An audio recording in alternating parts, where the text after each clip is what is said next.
brought to you by Nova शुद्ध घी। जब जब खाए दिल खुश हो जाए, सदियों का नोवा शुद्ध देसी घी, सपना स्वस्थ भारत का। I love ghee.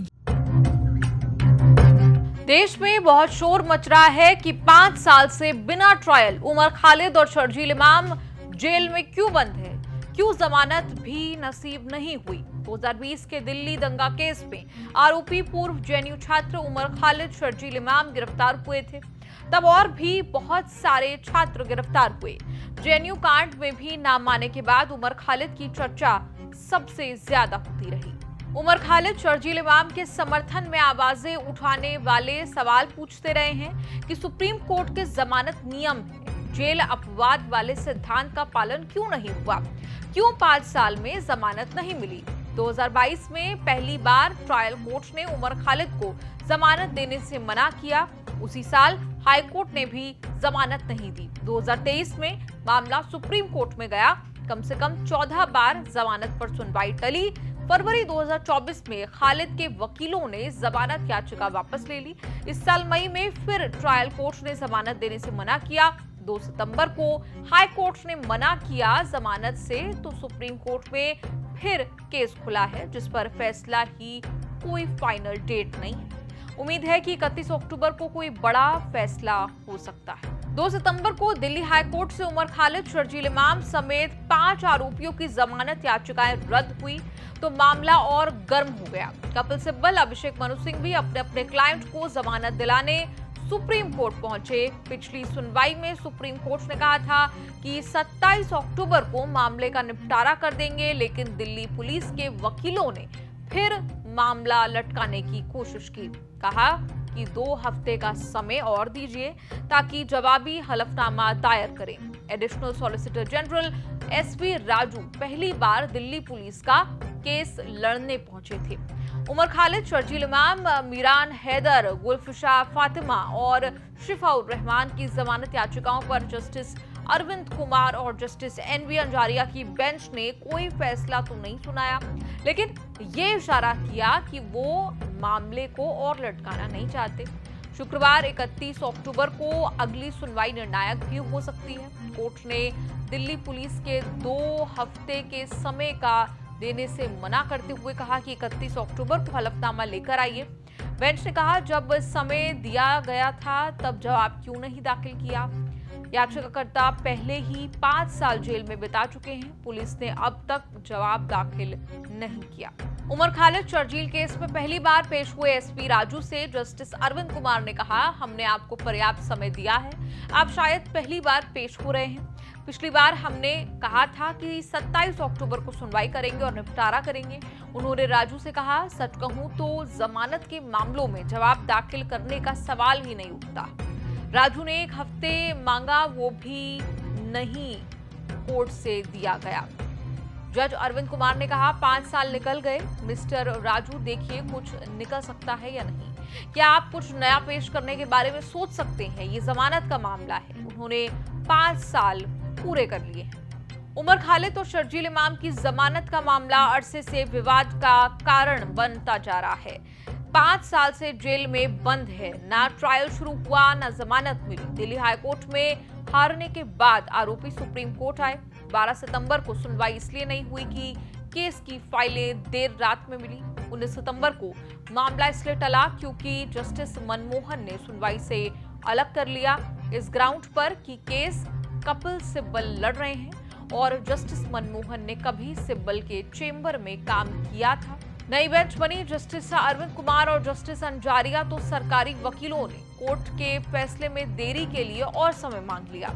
Supreme court में पहले भी खालिद की याचिकाएं लगी थी, तब डीवाई चंद्रचूड़ चीफ जस्टिस हुआ करते थे। तब केस का निपटारा नहीं हुआ क्योंकि वकील तारीख पर तारीख मांगते रहे। फिर एक दिन सुप्रीम कोर्ट से जमानत याचिकाएं वापस ले ली। आलोचना चंद्रचूड़ को झेलनी पड़ी।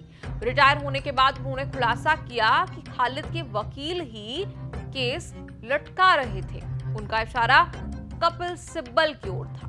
सुप्रीम कोर्ट से जमानत के लिए उमर खालिद, शर्जील इमाम, मीरान हैदर, गुलफिशा फातिमा और शिफाउर रहमान की 5 याचिकाएं लगी है। सुप्रीम कोर्ट में उमर खालिद के वकील फिर कपिल सिब्बल हैं। अभिषेक मनु सिंघवी, गुलफिशा फातिमा और सिद्धार्थ दवे शर्जील इमाम के वकील हैं। सुप्रीम कोर्ट में जमानत याचिकाएं लंबित होने के बाद शर्जील इमाम ने दिल्ली की निचली अदालत में 15 दिन की अंतरिम जमानत याचिका मांगी थी, ये कहते हुए कि उसे बिहार विधानसभा का चुनाव लड़ना है। नामांकन और प्रचार के लिए शर्जील ने अंतरिम जमानत मांगी थी, फिर अचानक याचिका वापस भी ले ली और चुनाव लड़ने का इरादा भी छोड़ दिया। अब सुप्रीम कोर्ट से जमानत मिलने पर ही सारी उम्मीदें टिकी हैं। सीए एनआरसी के खिलाफ फरवरी 2020 में दिल्ली में दंगे हुए थे। दंगों में 53 लोगों की मौत हुई, 700 से ज्यादा लोग जख्मी हुए। उसी साल अलग अलग महीनों में उमर खालिद, शर्जील इमाम समेत 9 आरोपियों की गिरफ्तारी हुई। गैर कानूनी गतिविधियां रोकथाम अधिनियम यानी यूएपीए समेत आईपीसी की कई गंभीर धाराओं में केस लगे। केस में आज तक न तो ट्रायल शुरू हुआ न जमानत मिली। 2021 में 3 आरोपियों नताशा नरवाल, देवांगना कलिता और आसिफा इकबाल तन्ही का अलग अलग ग्राउंड पर उन्हें जमानत मिली थी। बचाव में सबसे बड़ी दलील ये कि दंगे फरवरी 2020 में हुए, जबकि शर्जील इमाम जनवरी से जेल में थे। उमर खालिद उस समय दिल्ली में थे ही नहीं। आपका कोर्ट कचहरी के इस एपिसोड पर क्या कुछ कहना है? कमेंट्स में लिखकर अपनी राय जरूर दें। देश में जातीय जनगणना मतलब जनगणना और उसके साथ जो जातीय जनगणना होगी उसके टर्म ऑफ रेफरेंस और उसके एसओपीज जो है वो डिफाइन कर दिए गए हैं। तो एक तो जनगणना और दूसरी जातीय जनगणना, इस पर आपकी कोई ओपिनियन है? देखिए, इस मामले में मैं थोड़ा सा एक और डिफरेंट व्यू रखती हूँ कि जाति पता सरकार को तो होनी चाहिए, क्योंकि किस जाति के कितने लोग हैं और उनका लेवल क्या है, उनके साथ प्रॉब्लम क्या एसोसिएटेड है, उस समाज के किस तबके में है, क्या उनके इम्प्रूवमेंट की ज़रूरत है, उनको किस तरह का सहयोग चाहिए, ये ज़रूरी है। लेकिन हम एज अ होल पूरे देश को जाति और धर्म में इतने बांट चुके हैं कि अब मुझे लगता है कि इसके जो नेगेटिव इम्पैक्ट्स हैं वो ज़्यादा होंगे, क्योंकि एक बार जब पता चल जाएगा कि किस जाति के कितने लोग हैं तो उनको अपीज़ करने के लिए जो अपीज़मेंट पॉलिटिक्स होता है वो और बृहद लेवल पर शुरू हो जाएगा। तो इसीलिए मैं मानती हूँ कि ऐसा करने के प्रॉस एंड कॉन्स दोनों हैं। तो फिर अगर सरकार को ही सिर्फ पता होगा तो मतलब बीजेपी को पता होगा अगर इस समय की बातचीत हो, तो फिर कांग्रेस उसका फ़ायदा नहीं ले पाएगी, समाजवादी पार्टी आरजेडी को इसका फ़ायदा मिलेगा। ये तो फिर जातियों की जो जनगणना ये बीजेपी के इलेक्शन मैथमेटिक्स में उनके काम आएगी फिर। नहीं, यही मैं आपको बता रही हूँ कि अगर एक पार्टी को पता चलेगी तो सारी पार्टियों को पता तो चलनी चाहिए। ये तो आप डेमोक्रेसी में रोक ही नहीं सकते हैं कि सिर्फ सरकार को पता हो और बाकी लोगों को पता नहीं हो। लेकिन इसके दोनों चीज़ हो सकते हैं ना, सरकार इसके फ़ायदे भी उठा सकती है और इसका नुकसान भी है कि सरकार अगर अपीसमेंट पॉलिटिक्स खेल जाए और उस जाति के लिए कुछ विशेष ऐसा ले आए कि भाई पूरा वोट बैंक ही उनके तरफ चले जाए, तो ये एक प्रॉब्लम हो सकता है बाकी अपोजिशन के लिए भी। लेकिन मेरा यही चीज़ मानना है कि इस जाति जनगणना के प्रॉस एंड कॉन्स दोनों हैं।